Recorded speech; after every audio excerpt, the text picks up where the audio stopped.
De retour avec la deuxième partie de notre entrevue avec Marc-Olivier Quémaud, un lion indomptable, mais qui a gardé justement sa personnalité pour assurer sa place sur le marché du travail, son intégration au Québec qui est maintenant le sien. On va voir aussi quelques commentaires qu'il va le faire sur l'intégration des immigrants au Québec, mais aussi l'accueil qu'on doit leur réserver. Allez, on poursuit. Ce que je trouvais intéressant de t'avoir en entrevue, c'est que toi, tu n'es plus un immigrant, c'est-à-dire que tu es passé par la phase d'immigration, intégration. Et là, aujourd'hui, tu es un Québécois comme n'importe quel autre Québécois qui est ici. D'ailleurs, on pourrait peut-être commencer par cette anecdote-là de la fameuse citoyenneté. Je me rappelle d'un voyage qu'on s'est fait, on s'est fait, toi et moi. Tu parles de notre voyage pour aller oui, ce stress-là. parce qu'on en a fait pas mal. Ce stress-là où, au moment où tu dois déposer ta citoyenneté, tu dois aller, tu sais, tout se joue au millimètre. Ah oui, notre voyage, oui, à l'ACOL, oui, bien sûr. En fait, petite correction, pas pour la citoyenneté, mais pour la résidence permanente. La résidence, exactement. Oui, exactement, pour la résidence. Oui, écoute, c'est ça, c'était assez particulier, la façon d'être toujours résident permanent. Et d'ailleurs, c'est toujours le cas. Ils appellent ça, en fait, ici, le tour du poteau. Donc, comme traverser la douane américaine, faire le tour et revenir tout simplement pour dire qu'il y a une entrée au Canada à X moment précis. Donc, assez particulier. Écoute, non, moi, je me rappelle, ça a été un très beau voyage, même si c'était long. Écoute, on a échangé énormément. Ça a été un très beau moment. Habituellement, quand deux personnes ne savent pas quoi se dire, on se connaît très bien, on s'apprécie. Il n'y a pas de silence malaisant, comme certaines personnes peuvent le dire. Donc, ouais, ça a été particulier d'avoir tous ces documents. Mais au niveau du stress, il n'y en avait pas parce que je me disais, c'était comme, en fait, l'étape finale. Tout le plus dur avait déjà été fait. J'avais fait le nombre d'années qu'il fallait déjà ici au Québec. Mais tu peux être encore, Marco, excuse-moi, mais tu peux être encore refusé pour plein de raisons. Oui, oui, oui, exactement. Mais moi, personnellement, en fait, j'étais pas stressé parce que je savais que tout ce qui, en fait, avait à faire comme étape auparavant préalable avait été bien respecté. La majorité des gens qui s'exposent à un refus, c'est ceux qui décident de faire des demandes, exemple, le visa a expiré, on ne peut pas t'accorder résident permanent si ton visa n'est plus valide, tu es encore sur le territoire canadien alors que tu n'as plus de statut en ce moment. Donc oui, il y a plusieurs qui font des demandes en se disant, ouais, je l'ai fait, exemple, avant de perdre mon statut. Oui, il y a en effet plusieurs éléments, mais moi, par rapport à toutes les étapes, vraiment, j'étais encore en règle dans mes démarches. J'avais un visa valide. J'avais jamais été reconnu coupable d'aucun crime, bien sûr. Québec, au niveau médical, tous les examens. Je corrigerais, j'ai volontairement accepté de ne pas dévoiler les crimes que tu as commis sur le terrain, le nombre de tu as échappé des balles, etc. Donc, ça, tu aurais pu être condamné pour quelques défenses malhabiles. Ah, il fallait donner un peu de chance des fois à l'adversaire, un peu d'excès de confiance. Ça arrive, ça arrive. Mais, Marco, est-ce que tu dirais que là, ici, ton parcours comme avocat au Cameroun aura aidé pour toi, comparativement à des collègues camerounais qui n'ont pas la même façon de raisonner, aura aidé, est-ce que tu passes cette étape-là de façon plus sereine? Ben, en fait, je dirais, si je veux trouver un point positif, en fait, au niveau de mes études, c'est ça, en droit au Cameroun, c'est en fait la rigueur que ça m'a apporté. C'est sérieusement, je ne sais pas à quoi ressemblent les études en droit ici au Québec, mais chez nous, c'est un exercice de mémoire et d'analyse. Déjà, on nous appelle en fait des juristes. On est à l'université, mais on nous appelle, il y a des juristes. Alors qu'en Europe ou en Amérique du Nord, tu n'appelleras pas quelqu'un qui est encore sur les bancs en train d'étudier comme un juriste. Un juriste, c'est quelqu'un qui est déjà établi en effet comme un avocat, quelqu'un qui a déjà une expérience quelconque, mais on se permet déjà en fait de nous appeler un peu comme ça en tant qu'étudiant. Donc, Le niveau d'exigence et de rigueur que ça demande dans ce programme-là, je te dirais que ça a été le gros plus que ça m'a apporté personnellement parce que j'ai toujours été quelqu'un, déjà j'étais comme ça, quelqu'un de soigné, toujours de rigoureux au niveau de la démarche. Mais ça a été le gros plus que les études m'ont apporté à ce niveau-là. D'accord, on revient donc sur les relations. Tu nous démontres clairement que c'est bon à entendre quand les gens ils disent « Ah, j'ai fait un diplôme, mais je ne l'utilise pas, ça ne servait à rien. » Tu démontres que le diplôme que tu as fait la personne que tu es aujourd'hui Exactement. Au niveau de ton organisation du travail. Donc, dans les relations, par rapport au travail, tu as vécu plusieurs expériences. On a eu l'occasion de jaser, entre autres, parfois des préjugés que tu as eu à faire face lors d'entrevues où ce que les gens, par l'accent, parce que tu disais tout le monde a un accent, mais quand tu arrives dans un pays où majoritairement les gens parlent un peu comme moi, bien, il y en a qui sont un peu plus obtus, en fait, qui sont à la limite trop fermés pour avoir cette ouverture-là et tu as échappé des emplois pour cette raison-là. Mais écoute, je dirais, si je veux vraiment être concis, c'est ça au niveau, en fait, des raisons pour lesquelles je n'avais pas d'emploi. Lorsque j'ai terminé, en fait, si je veux retracer un moment spécifique, mon attestation d'études collégiales, même si j'avais il tous mes diplômes collégiaux, comme je disais tout à l'heure, c'était pour réintégrer, en fait, pour intégrer le marché de l'emploi rapidement. J'ai cherché le travail pendant 9 mois exactement, après avoir fini mon AEC en coordination de travail. Il m'est arrivé en fait, oui, à une seule entrevue qu'on me parle de mon accent. Ben, je ne sais pas si c'est uniquement pour cette raison que je n'ai pas eu l'emploi, mais je dirais que ça a été la seule fois où j'ai eu à avoir un commentaire à ce niveau-là. Mais durant ces 9 mois, même si certaines personnes avaient beau me dire en entrevue que OK, ah oui, on a vraiment aimé, ça s'est bien passé, j'ai aimé le feeling. Je sentais que le regard que plusieurs intervieweurs posaient sur moi, c'était pas un regard avec confiance, l'air de dire, je crois que celui-ci est fait pour ce poste-là. Parce que je me disais, écoute, mon éloquence, mon leadership naturel, mon approche, écoute, j'en ai fait des lectures et lectures au niveau de la façon justement de se présenter en entrevue au Québec, même si je dois avouer maintenant que je suis en fait, on va dire, un spécialiste en ressources humaines, il y a des ressources à cette époque-là que j'aurais pu utiliser comme des organismes en employabilité qui fournissent en fait, c'est ça, des canevas, des guides pour aider les immigrants à rechercher de l'emploi.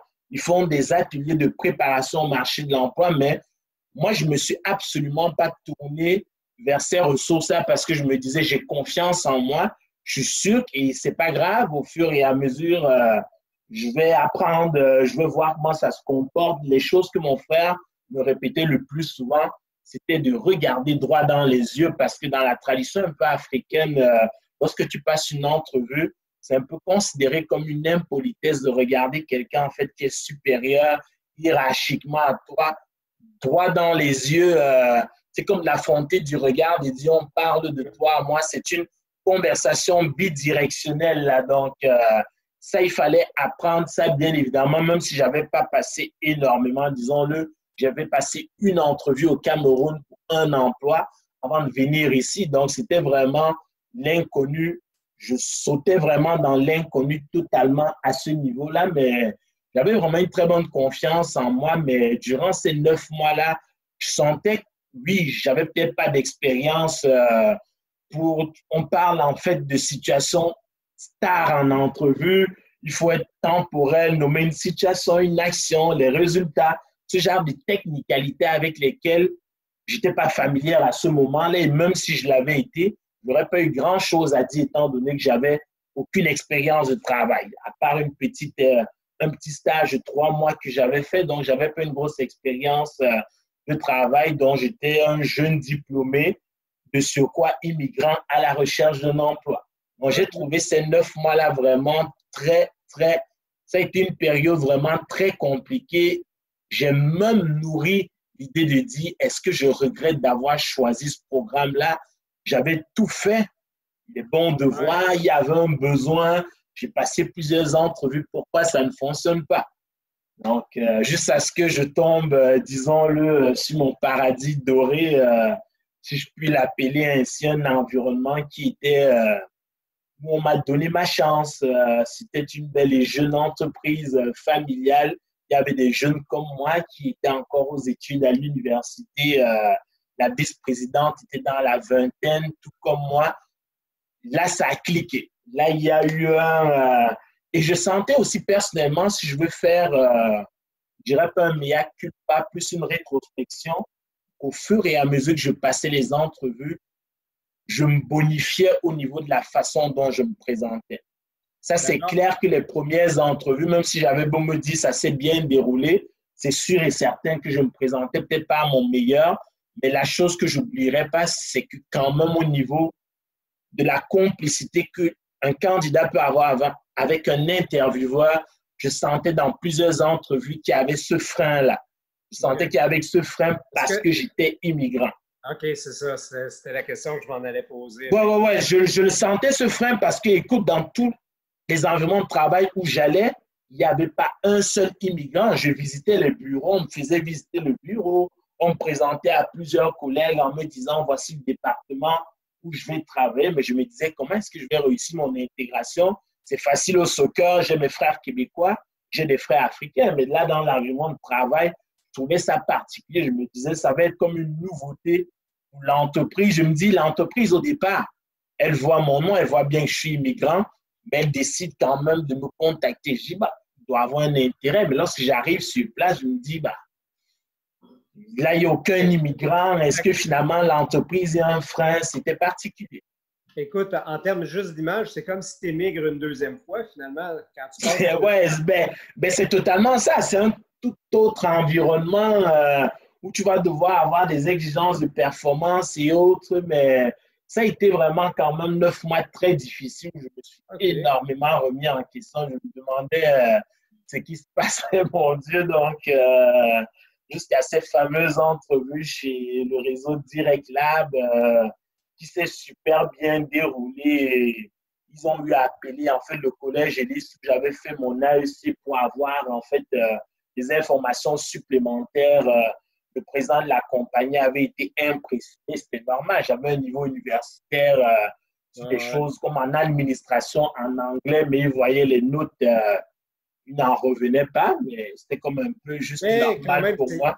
C'est le premier qui a allumé sur ça. Si on poursuit, donc, je ne veux pas rentrer dans la particularité de chacune des entreprises, mais si tu avais à faire un portrait global des relations que tu as eues dans les entreprises avec, justement, les Québécois, est-ce qu'à chaque fois, tu as eu à refaire cette espèce d'étape-là de te faire apprivoiser?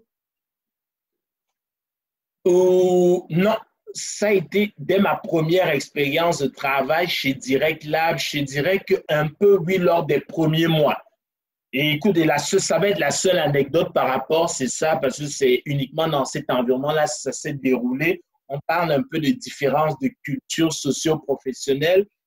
Lorsque j'avais l'habitude de travailler, je finissais quelque chose, OK, j'avais pas le réflexe d'aller redemander s'il y avait quelque chose d'autre à faire. J'attendais qu'on vienne me donner un autre mandat. J'essayais de faire d'autres petites affaires, mais je n'étais pas ultra occupé. Mais j'essayais quand même par moi-même de façon autonome d'aller chercher des choses, voir auprès des collègues. Mais le regard que mon président avait, il pensait que je me tournais les pouces. Okay. Il pensait que, que je prenais ça relax, parce que dans mon air, je ne parlerai pas de suffisance, mais je m'étais tellement à l'aise dans ma façon de travailler. Quand je faisais mes mandats, je les terminais dans les délais qui étaient requis. Je passais à autre chose. Je demandais aux autres collègues si je pouvais les aider sur autre chose. Mais lui, des fois, de l'extérieur, il n'était pas tout le temps présent, mais lors d'une entrevue avec lui pour faire le suivi, il me dit « J'ai l'impression que tu n'es pas ultra occupé, je te sens relax. » Tout à l'heure, tu parlais, c'est ça, du facteur avant qu'on commence l'entrevue. Ce côté de stress au niveau du travail, le stress de performer. C'est parce que lui, et ici au Québec, en Amérique du Nord, on est habitué à la dynamique. OK, let's go, il faut de la drive et tout ça. Il avait l'impression que je manquais de drive, de dynamique. parce que moi, je prenais ça relax au niveau de la façon dont je travaillais. Donc, mais j'ai toujours été comme ça naturellement, mais ça a pris, comme tu parles d'apprivoiser, ça a pris quelques mois pour comprendre que, OK, c'est sa personnalité, mais oui, sans aucun doute, il est dynamique, mais tu sais, c'est sa façon d'être tout simplement. Ça n'a rien à voir avec le côté professionnel. Mais à part cette anecdote-là, sérieusement, que ce soit chez Desjardins ou là où je suis là maintenant, non, l'intégration s'est toujours faite la façon la plus facile possible. OK, donc toi le tournant, après les 9 mois difficiles de comprendre le milieu, une fois que tu as eu ta première expérience de travail, à partir de là, tu es complètement intégré au marché du travail. Tu comprends les codes du marché du travail, tu comprends les codes des habitants dans le cadre du marché du travail. Et pour toi, tu n'es plus un étranger, tu es un Québécois à part entière qui vit dans un système comme les autres Québécois. Ah oui, exactement, exactement. Écoute, c'était le milieu idéal pour ça, entouré de jeunes comme moi, d'autres personnes, c'est ça, un peu plus âgées que moi. Et le travail que je faisais aussi un peu du service à la clientèle à part de la coordination de projets. Donc, je causais que ce soit avec des gens, même si ce n'est pas le Québec, de l'Ontario, du Nouveau-Brunswick, avec plein d'autres mondes aussi dans le Canada. Ça me faisait de façon personnelle comme avoir cet élément de comparaison au niveau de la mentalité nord-américaine. OK, comment est-ce que ça fonctionne? Les gens, ils s'attendent à quel type de service quand ils me parlent? OK, on va droit au but, on va pas sur le point A, B, C, D, E, F avant de revenir. Permets-moi l'anglicisme, c'est straight to the point, tout droit au but comme Marseille, l'équipe de foot. Donc, c'est de comprendre en fait tous ces paradigmes-là. Oui, écoute, ça a vraiment été comme l'endroit, la place où j'ai vraiment pu me familiariser, c'est ça, en fait, avec tous ces codes culturels. Marco, j'aimerais qu'on conclue notre entretien avec un bloc sur les défis que doivent relever les immigrants selon toi. Tu sais, si tu avais peut-être 2, 3 défis majeurs à quelqu'un qui commence son étape d'immigration au Québec ou son étape d'intégration dans une entreprise. Puis, d'un autre côté, ce que tu vois que de la part des gens qui accueillent les immigrants, c'est quoi les défis qu'ils doivent relever, que tu vois qu'il y a encore des manques à gagner là, du côté de cet accueil-là? Ouais. Ben, le premier défi, je te dirais, en fait, pour ceux qui arrivent, que ce soit ceux qui parlent français ou pas du tout, c'est quand même la communication. C'est vraiment, et quand je parle de communication, je ne parle pas juste des expressions québécoises, c'est la façon, et je le vis même dans mon travail actuellement, c'est la façon de se faire comprendre. Tu as envie de transmettre un message, la façon dont tu le dis, toi, tu as eu l'habitude de t'exprimer de cette façon-là, l'autre, il ne comprend pas. Tu as l'impression qu'il est imbécile, alors que c'est parce qu'il ne comprend pas pour vrai ce que tu dis, non pas juste à cause des choix de mots, mais parce que ton instruction n'est pas comprise. Est-ce que c'est un problème de syntaxe? Mais je dirais que de ce que j'observe vraiment sur le terrain et de ce que je vois au niveau de mon parcours, il y a d'abord la communication. Ça, je l'ai vécu vraiment pas mal, que ce soit au niveau social et au niveau professionnel, avec plusieurs collègues autour de moi. Quand moi, j'étais vraiment super à l'aise, mes collègues ont eu énormément d'enjeux en ce qui a trait avec la communication et même la communication écrite. Parce que les gens qui arrivent à l'université, quand ils ont un travail à remettre au niveau de la façon dont ils communiquent, certains professeurs leur disent qu'il faut vraiment que vous vous adaptiez. C'est pas comme ça qu'on écrit ici. Je trouve que c'est un énorme défi. Donc, il y a comme vraiment un gros enjeu à ce niveau-là. Donc, comme premier défi, je parlerai de la communication pour les immigrants. Le deuxième, si on veut aller citer, disons-le ainsi, oui, on parle d'intégration, mais le deuxième défi, c'est vraiment l'intégration proprement dit, même si la communication, l'intégration dans le sens, tu vas travailler dans un environnement québécois. Est-ce que tu côtoies des Québécois au quotidien? Est-ce que tu les côtoies à l'université? Est-ce que tu sympathises avec tes voisins ou pas du tout? Tu es tout le temps chez toi. Donc, qu'est-ce que tu fais pour te familiariser davantage avec la société? Ben, tu vois, c'est ce qu'on voit à l'université, malheureusement. Il y a des gens qui restent entre Camerounais. Je ne dis pas que c'est de la faute juste des immigrants, là. Chacun peut avoir sa part de tort. Mais comme tu dis, le fait de rester dans sa zone de confort puis de ne pas s'approcher ni plus ni moins des gens qui habitent déjà le pays, ça peut rendre l'intégration un peu plus difficile. Bon, exactement, totalement d'accord avec toi. Les gens, en fait, je parlerai des Québécois en fait tout à l'heure, mais l'être humain de façon naturelle, la façon dont il réagit devant l'inconnu, c'est soit je reste avec ceux que je connais déjà ou je me recroqueville tout simplement. Donc, je reste dans ma coquille, dans ma bulle, je dérange personne. Et comme tu dis, oui, j'ai observé ce phénomène-là aussi qui me désole bien évidemment à l'université. Donc, on se dit, ah, mais pourquoi est-ce que je fonctionnerai avec lui? Je ne le connais pas. Je vais fonctionner avec, disons-le, mes frères d'armes ou mes frères de sang. Donc, ça va être beaucoup plus simple comme ça. Donc, je le terrain connu. Oui, exactement, exactement. Donc, mais il y a également, on parle de peur de l'inconnu, mais il y a quand même tout à l'heure, si je fais le parallèle, avant de donner peut-être le troisième défi pour les immigrants, je vais revenir tout à l'heure, c'est l'ignorance pour les Québécois. J'en parlerai un peu tout à l'heure. Le troisième défi pour les immigrants, c'est là où je parlerai en fait de leur part de responsabilité, c'est de changer leur façon de faire.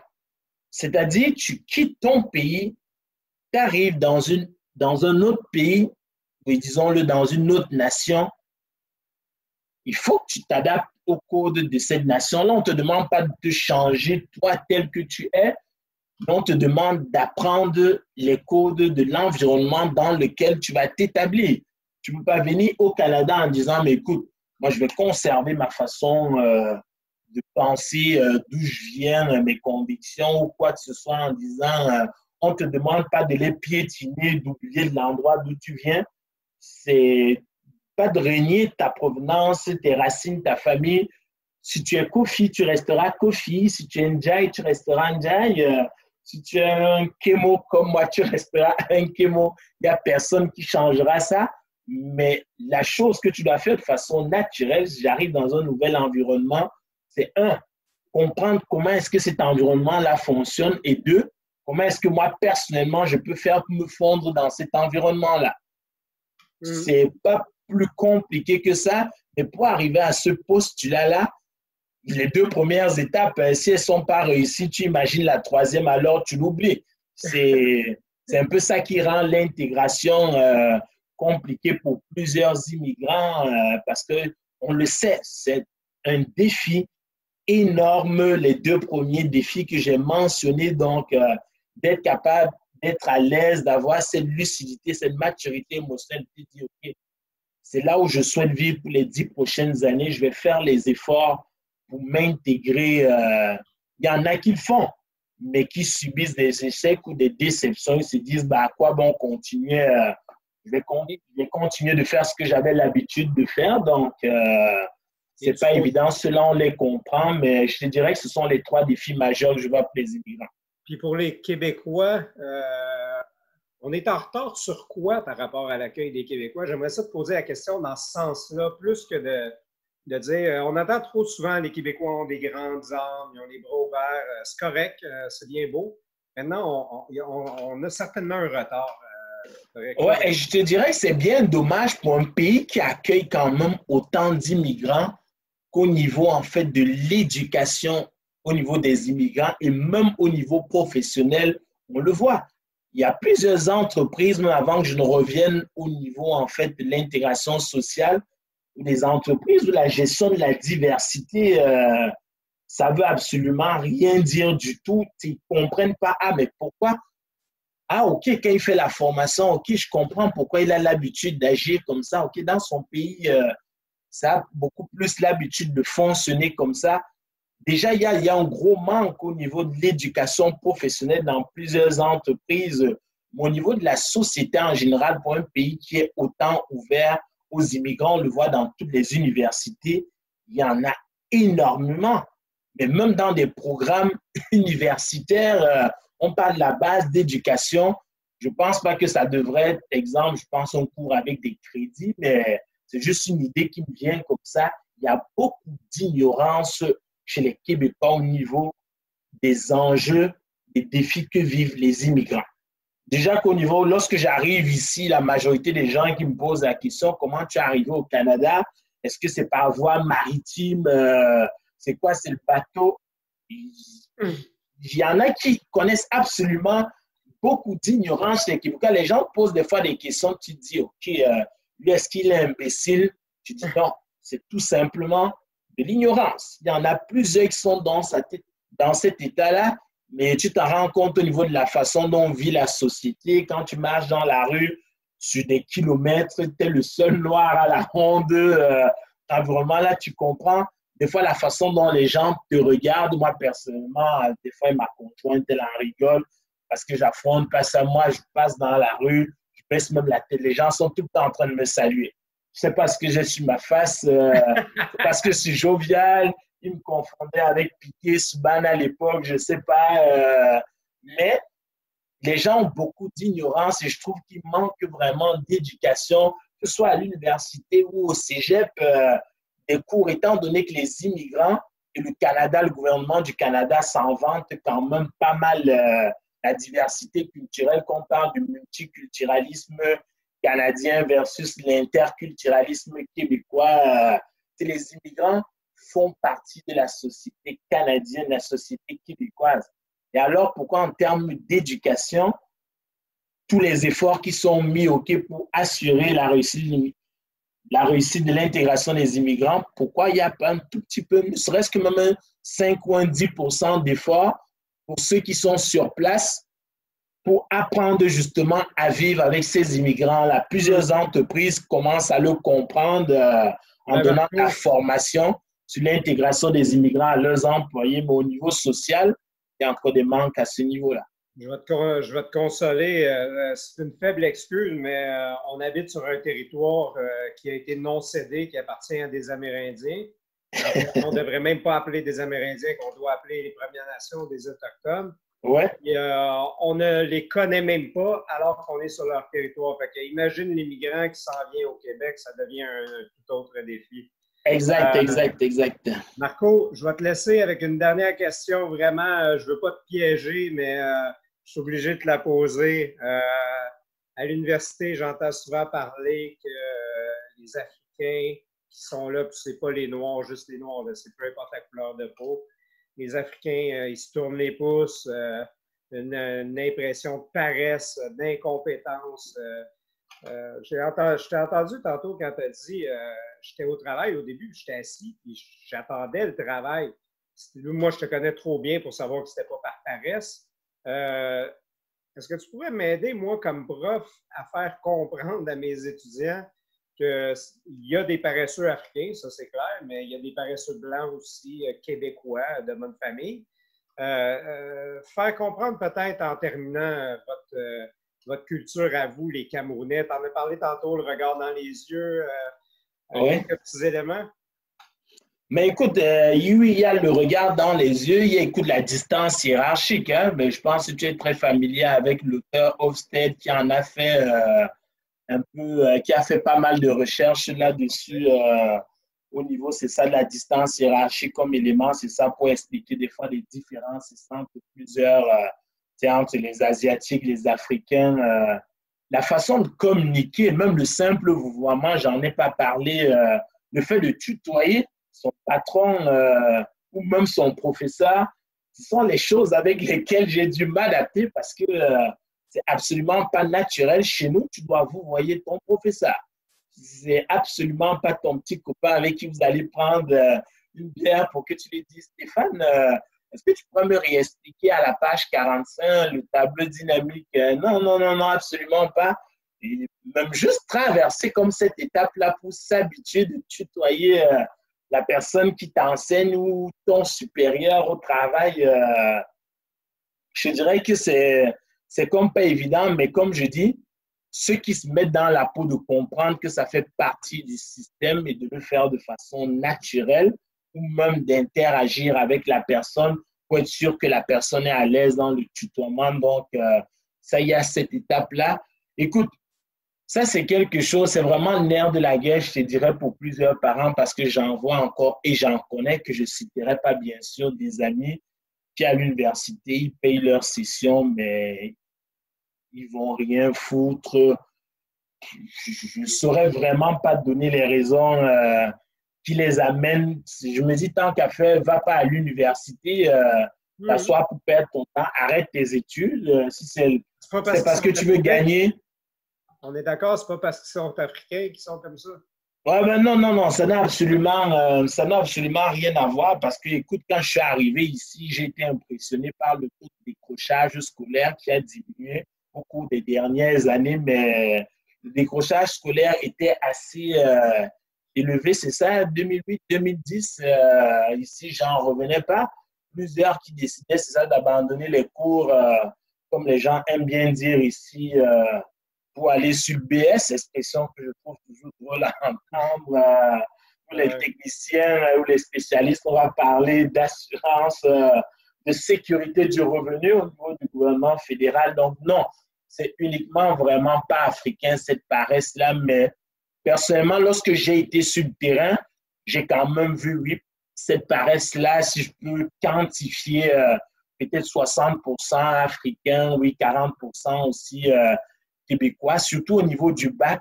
J'en revenais pas à quel point il y avait un certain laxisme, je m'en foutisme, mais je me disais, mais pourquoi est-ce que vous êtes là? Les études ne vous intéressent pas, aller faire autre chose, aller travailler au McDo. Non, non, non, c'est un phénomène qui est vraiment pas uniquement africain. Je me rappelle, non, je me rappelle d'un de tes travaux d'équipe que tu as eu dans un de mes cours. Puis, ça, non, ouais, c'était particulier. Pas nécessairement africaines. Ouais, ouais, exact. Ouais. OK, ben écoute, Marco, merci beaucoup de ta générosité. Tu es toujours aussi verbeux. Tu parles beaucoup.